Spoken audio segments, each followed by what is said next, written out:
even if it means higher gas prices for Americans. Congress was ready to move, but the White House apparently wasn't. And a source tells me the president personally intervened to stop the bipartisan bill from being introduced to not appear like he was being boxed in by Congress and be able to make that announcement himself from the White House, which is what we just heard a little while ago. This all began on Sunday night, I'm told, when Ways and Means Democrats announced a bipartisan bill they were introducing to ban all Russian energy imports and remove Russia from permanent normalized trade relations, meaning that they'd lose most favored nation status on tariffs. But the White House asked that committee to stop down, and they even pulled their press release. Yesterday, the committee wanted to move forward, so the White House, I'm told, called Speaker Pelosi to stop that bill from reaching the floor. She would not stand in the way, so the president himself called Pelosi around 9 o'clock last night. That effort still went nowhere, so the White House then moved to target Senator Wyden via Chuck Schumer to try to get it to fall apart on the Senate side so the White House could lead the effort and not have this come from Congress. So between 9 o'clock last night and 10:45 this morning, there's been a significant amount of friction behind the scenes. So the only reason he did it was because Congress, even his own Democrats, had turned against him on this. His ties to Russia. Previously on issues targeting Russia. Shame on him. And they have drawn criticism for that. So now the question is how to maintain the supply and keep prices from skyrocketing. It's simply not true that my administration or policies are holding back domestic energy production. It is true. That's simply not true. Yes, it is true. 90% of onshore oil production takes place on land that isn't owned by the federal government.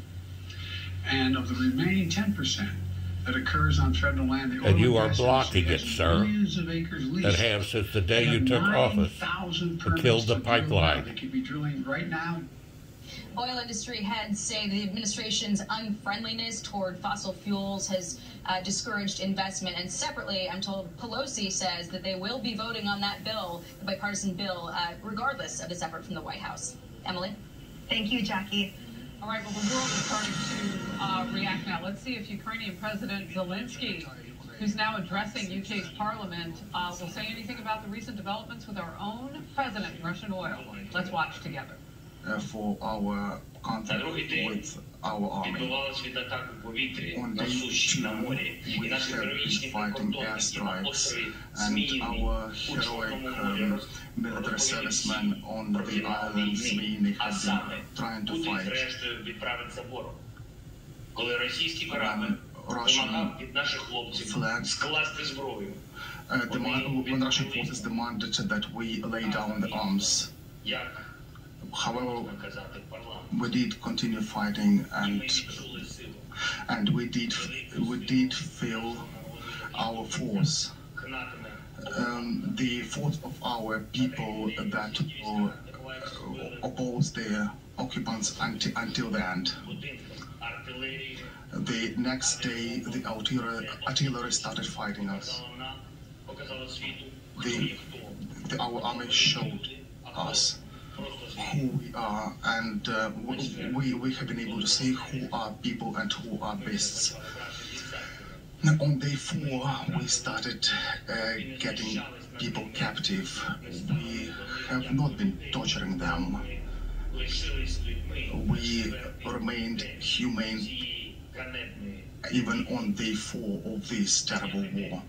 On day 5, the terror against us was going on against children, against cities, and constant shelling had been taking place around the country, including hospitals, and that didn't break us. And that gave us feeling of big truth. On day 6, the Russian rockets fell on Babin Yar, that is the place where the Nazis killed thousands of people during the Second World War. And 80 years after, the Russia hit at them for the second time. And even churches are getting destroyed by shelling. On day 8, we have seen Russian tanks hitting the atomic power station. And everybody got to understand that this is the terror against everyone. On day 9, there was a meeting of NATO countries without the result that we were looking for. Yes, we did feel that. We did feel that.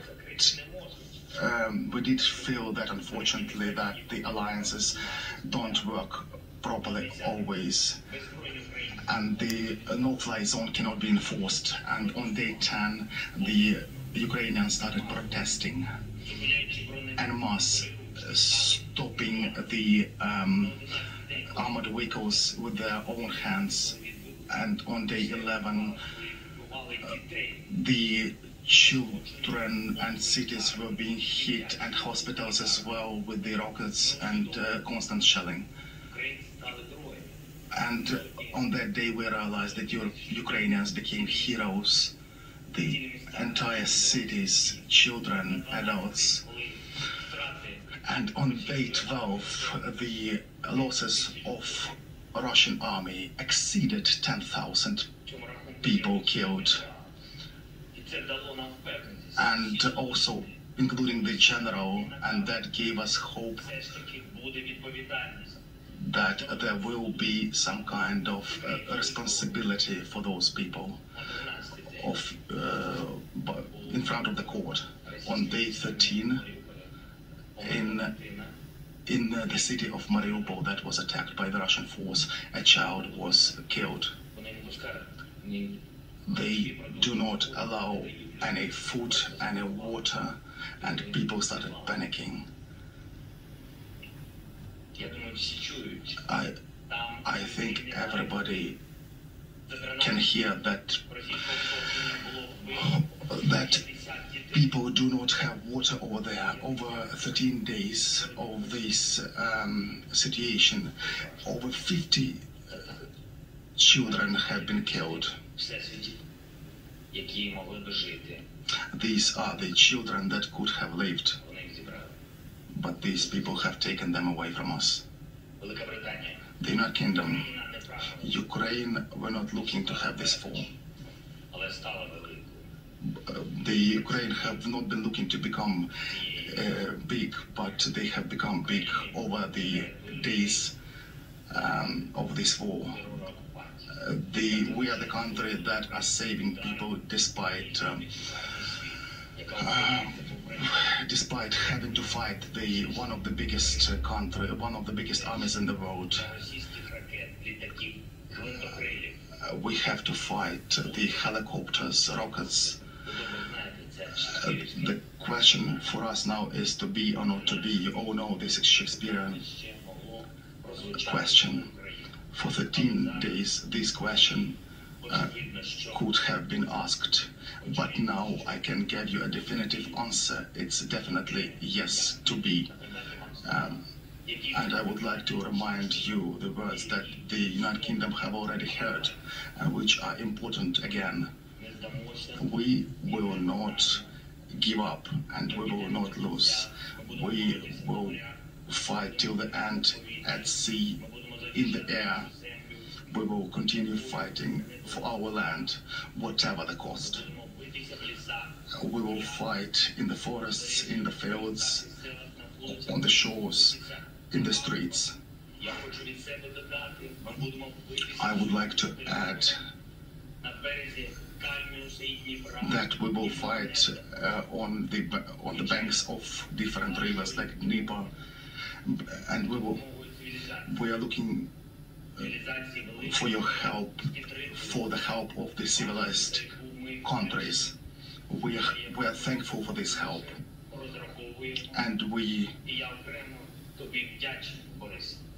I'm very grateful to you, Boris. Please increase the pressure of sanctions against this country, and please recognize this country as a terrorist state. And please make sure that our Ukrainian skies are safe. Please make sure that you do what needs to be done and what is stipulated by the greatness of your country. best of all to Ukraine and to the United Kingdom.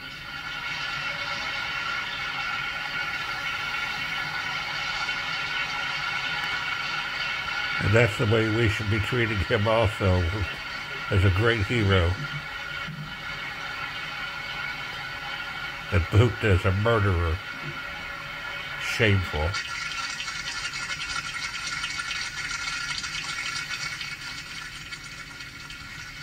So you had Ukrainian President Zelensky addressing the UK Parliament, standing ovation right now. So much of what he said, Kaylee, we have heard in recent days. They need help, they need ammo. What were your first impressions? Well, my first impression, we just cut away there. That was about 30 seconds of standing ovation. Who knows how long that goes on. This is what we're seeing repeatedly among Western nations anytime Zelensky speaks. When he spoke before the EU, he got, I believe it was a minute 12 standing ovation.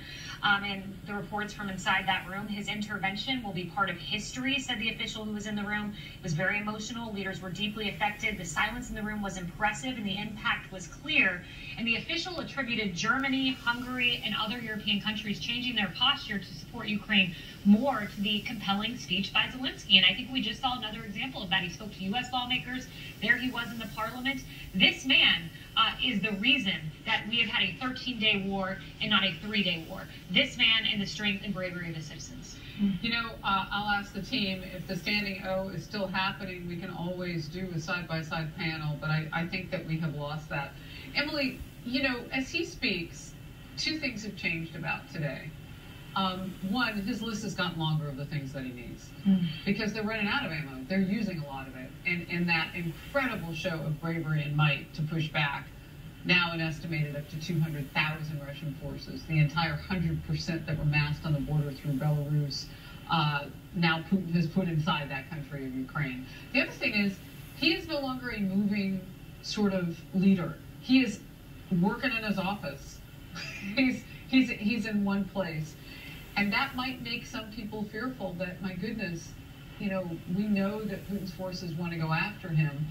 But it's a sign of strength to say, I'm back in my house, I'm here, I'm ready to lead, I'm not running, I'm not going to cut and run. It really is, and I think the optics of that are so powerful. This is a true leader, a now wartime leader. We've talked about that oftentimes the litmus tests of a presidency, of a leader, involve the unforeseen events, right? And this, for someone who came from the entertainment industry, who came from comedy, and who's absolutely risen to the occasion, has become a figure, frankly, to be admired, that has impressed really the whole nation. And he is saying, I will not move. I will not take one step from my job of leading and protecting Ukraine, this country. And I just sort of contrast that with our commander-in-chief, which what we learned just a few moments ago as we discussed before Zelensky started speaking, it was because of optics that he did not pursue that bipartisan bill, that he purposely let it stall in Congress for fear of the American people seeing that he was capitulating, that he was somehow beholden to Congress, right? And stark contrast to Pelosi and the like. That I find so horrifying, that in contrast to the will of the American people, to America's best interest, he waited because of some type of vanity intertwined with the swamp. And just a quick last point about, the fact that Zelensky thanked Prime Minister there, Boris Johnson, because obviously that was UK Parliament. And just reminder that Boris Johnson is expected to restrict Russian oil as well, but not natural gas.